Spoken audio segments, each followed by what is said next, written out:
जयपुर चाय फेस्टिवल के पहले संस्करण के विजेता फर्स्ट इंडिया न्यूज के ऑफिस पहुंचे, जहां विश्व चाय दिवस के उपलक्ष्य में फर्स्ट इंडिया के सीईओ एवं मैनेजिंग एडिटर पवन अरोड़ा ने विजेताओं को सम्मानित किया। सभी विजेताओं को पवन अरोड़ा ने चाय पॉपुलर स्टार्टअप अवार्ड प्रदान कर सम्मानित किया। इस मौके पर पवन अरोड़ा ने कहा कि चाय सिर्फ एक पेय पदार्थ नहीं है, बल्कि भारतीय संस्कृति, दोस्ती, परंपरा और आर्थिक सशक्तिकरण का प्रतीक है। हम उन लोगों को सम्मानित कर रहे हैं जिन्होंने चाय के क्षेत्र में न सिर्फ व्यापार किया है, बल्कि नवाचार और स्वदेशी भावना को भी जीवंत रखा है। सम्मानित होने वालों में साहू चाय के संजय साहू, टी ट्रेडिशन के दीपक माटोलिया, डेजर्ट टी से Kamal Raj, most popular franchisee of tea Namo tandoori chai, best swadeshi food brand का अवार्ड उधमपुर कलारी को मिला है और इसके लिए अजय मीणा सम्मानित हुए। Fashion clothing startup award Navita महर्षि, चाय से बनाई गई अनोखी पेंटिंग्स के लिए आर्टिस्ट मानसी शर्मा और आर्टिस्ट संत विश्नोई और most popular organic startup beauty award Meenakshi Saxena को मिला। इस मौके पर फर्स्ट इंडिया न्यूज के senior editor Jinendra Singh Shekhawat, associate editor Shweta Mishra Awasthi, Jaipur चाय फेस्टिवल की डायरेक्टर मोना शर्मा भी मौजूद रहे। वहीं विजेताओं ने पुरस्कार प्राप्त करते हुए अपने अनुभव साझा किए और भविष्य में चाय उद्योग को और मजबूत बनाने का संकल्प लिया। इस मौके पर जयपुर चाय फेस्टिवल की डायरेक्टर मोना शर्मा और दीपक माटोलिया से खास बातचीत की सहयोगी पूनम शर्मा सोलंकी ने। कहते हैं कि चाय हर किसी की ज़रूरत है, चाय पर चर्चा होती है, चाय पर लोग अपना जीवन भी जीते हैं, चाय वाला प्रधानमंत्री भी बन जाता है और चाय एक ऐसा प्रोग्राम बन जाता है। और पहली बार ऐसा हुआ कि देश में पहली बार एक चाय फेस्टिवल, वो भी राजधानी जयपुर में।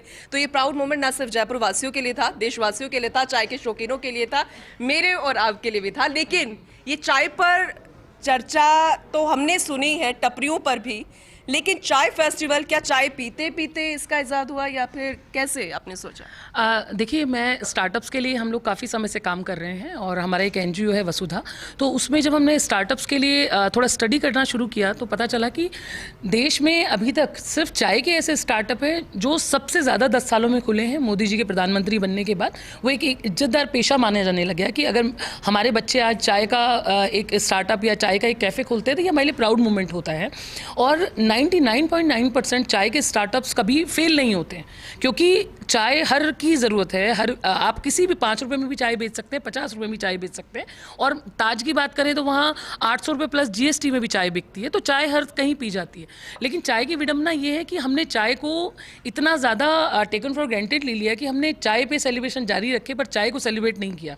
लेकिन आप ये मत भूलिए कि चाय अपने साथ साथ चाय के साथ खाए जाने वाले प्रोडक्ट, चाय पत्ती, अदरक, इलायची, चीनी, दूध, इस जैसे बहुत सारे जो बिजनेस हैं उनको साथ में लेके चलती है। और मुझे आज गर्व है कि हमारे राजस्थान ही नहीं अपितु देश के जो युवा पीढ़ी है वो चाय के स्टार्टअप खोल रही है और बड़े शान से, गर्व से बताती है कि भाई हमारा चाय का स्टार्टअप है। और अभी जो यूनिकॉर्न्स है, 200 करोड़ से ऊपर के यूनिकॉर्न्स चाय के स्टार्टअप अब बन चुके हैं। तो वक्त आ चुका है कि इनको हमें सेलिब्रेट करना पड़ेगा। और हर युवा जो एक चाय की अपना मतलब आप ये मानिए कि वो चाय का स्टार्टअप नहीं खोल रहा है, वो अपनी इच्छा पूरी कर रहा है। नहीं, लेकिन आप मुझे बताइए कि जहाँ पे इतने सारे कैफेटेरियाज ओपन हो रहे हैं, कॉफ़ी के दीवाने हैं, माचा के दीवाने हैं, कैसे फाइट हो पाएगी? नहीं, ये मैं नहीं मानती कि माचा और कॉफ़ी के दीवाने हमारे देश में हैं। देखिए, ये भी एक तरह का वो है कि हम देखने ज़रूर जाते हैं। जैसे हम लोग कटरीना कैफ को देखने जाएंगे, पर शादी जब हम करेंगे तो हम उस बंदी को करेंगे जो हमारे खान पान को पहचानती है, जो हमारे कपड़ों को पहचानती है, जो हमारी जैसी बातें करती है और जो हमें समझती है। तो सिंपल सी बात है, ये माचा और जो कॉफ़ी है ये एक फैंसी स्टार्टअप्स है। युवा पीढ़ी वहाँ जाती है, स्टैटिक फ़ोटोज़ खिंचाती है, लेकिन अंत में अगर आप बात करेंगे तो पीनी आपको चाय ही पड़ेगी। और आप माचा की बात कर लीजिए, लेकिन आप सुबह उठते ही माचा नहीं पियेंगे। मतलब आप अगर यहाँ देखेंगे, सुबह उठते ही आप जो कैपुचिनो नहीं पियेंगे, आप चाय पियेंगे, चाहे वो किसी भी तरह की चाय हो, ग्रीन टी हो, कुछ भी हो, आप पीना पसंद करेंगे। और आप मुझे बताइए कि अगर आपके स्टूडियो में भी कोई गेस्ट आता होगा तो आप उसको माचा सर्व नहीं करते होंगे, आप उसको चाय सर्व करते होंगे। नहीं, अब हमारे पास तो बहुत सारे हाँ, ऑफ कोर्स, क्योंकि जिसका जैसा मन करे उसको वैसे चाय मिल जाती है, क्योंकि चाय के ऑप्शंस बहुत सारे हो गए हैं। अब अभी तो माचा आ रही है, लेकिन माचा टी के नाम से ही वो आती है, तो ऑब्वियसली बात है कि फ्लेवर्स बहुत सारे हैं। लेकिन ऐसा ना हो कि ये इस साल तक ही सीमित रह जाए चाय फेस्टिवल? कितने लोगों का सपोर्ट मिला है, वो मिलना बहुत जरूरी है। कितने लोग साथ में आए हैं मैम आपके? इसमें एंट्री फ्री थी, चाय फ्री थी थ्रू आउट, पूरे देश से लोग आए हैं, आर्टिस्ट से लेकर। हमने चाय का मतलब सिर्फ चाय पिलाने का एक फेस्टिवल नहीं रचा, चाय के बारे में बातें। देश का पहला चाय कवि सम्मेलन हमने किया, क्योंकि लोगों ने प्यार मोहब्बत को इतना ज़्यादा प्रायोरिटी, दुख को इतना प्रायोरिटी बना दिया था। हमने देश का पहला चाय कवि सम्मेलन किया, जिसमें कवियों ने अपनी भावनाएं व्यक्त की, जिसमें पुलिस अधिकारी, ब्यूरोक्रेट से लेकर जो कवि हैं, मतलब जो पेशे से कवि हैं, वो सब लोग वहाँ पे थे। और लोगों ने इस तरह की कविताएं कही कि मैं चाय को नहीं पीती, चाय मुझे पी जाती है। मतलब उनके भाव ये थे कि रोज मैं चाय को नहीं पी रही, साथ साथ वो मुझे पी रही है, मुझे वो इतनी पसंद है। और मुझे भी चाय इतनी पसंद है कि मैं ये बोलूंगी कि चाय मेरा प्यार है, चाय वाकई में प्यार है। बट युवाओं को कैसे कनेक्ट करेंगे इस भागदौड़ वाली जिंदगी में, जहाँ पे मैंने वही बोला कि कैफेटेरिया की तरफ भाग रहे हैं, क्योंकि ट्रेंड है, फैशन है, और एस्थेटिक चीज़ों के साथ साथ वो एस्थेटिक भी लगना चाहिए। कल्चर को साथ लेके चलते, बट एस्थेटिक भी फील वो आना चाहिए।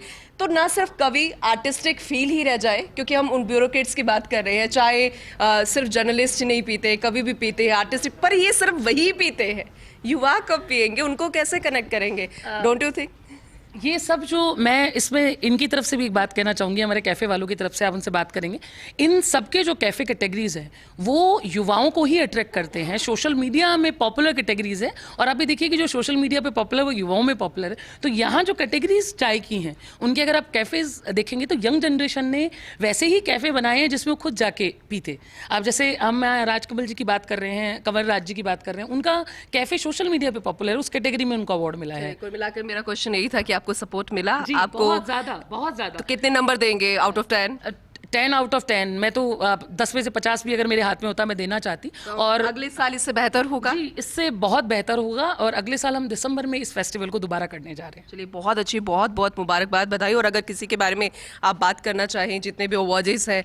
जी, मैं चाहूँगी कि आप साहू चाय की अगली पीढ़ी से बात करें, दीपक माटोलिया से बात करें, जिन्होंने चाय के साथ साथ जो कुल्हड़ है उनको फेंका नहीं है। 1000 पौधे वो अब तक लोगों को बांट चुके हैं उन्हीं कुल्हड़ों में। और साहू चाय में आप बात करना चाहते हैं? ठीक है, आप सबसे पहले तो रिएक्शंस दीजिए चाय फेस्टिवल, क्योंकि बहुत रेयर ऐसा होता है और देश का पहला ये फेस्टिवल रहा है, तो फील कैसा लगा आपको? बहुत अच्छा लगा हमें, मतलब जैसे एक मंच मिल गया है चाय को भी, तो हमें बहुत अच्छा लगा। 2 दिन हमने काफ़ी एंजॉय किया वहाँ पे। हमने युवाओं के लिए, वहाँ के गेस्ट के लिए चाय भी परोसी है।